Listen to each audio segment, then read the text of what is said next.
Do you know the history behind this plaque of over 430 years old? Sit back, I'll tell you. This plaque depicts Prince Odogbo and two young men who were his servants in the late 1590s. Who was Prince Odogbo?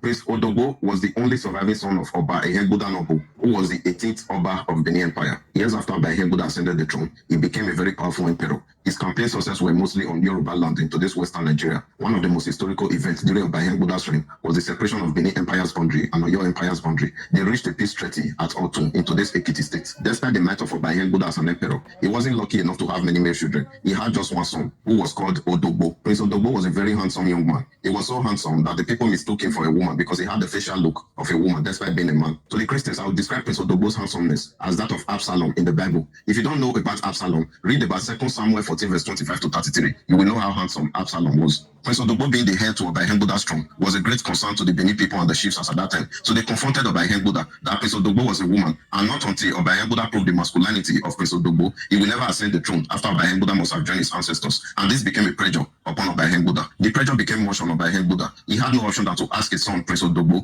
to walk naked from Uselu, about 15 to 20 kilometers walk, down to the heart of Benin at Ogbe. This was to prove the masculinity of Prince Odogbo to Edo people. As you can see on the plaque, Prince Odogbo didn't go alone. He went with some of his servants. They all had their haircuts. These people that had their haircuts were later called Ifieto. This Ifieto society have significant roles in the palace till date. They dance and sing during the royal processions in the palace. So many years go by. After the passing on to glory of Oba Ehegbuda, his son Prince Odogbo, having passed the criteria that the Edo people wanted, became the 19th Oba of Benin. He ascended the throne with the name Oba Onwa. His reign was quite lengthy. He reigned for 35 years. His reign was successful with so many rich historical events. What does this tell us in 2025? This is telling us that the history that just happened shows the Benin people revere their monarch a lot. They revere the throne of their ancestors. This is why they are always concerned about who is to sit on that throne. May the king live forever. Oba Atokbe, he said.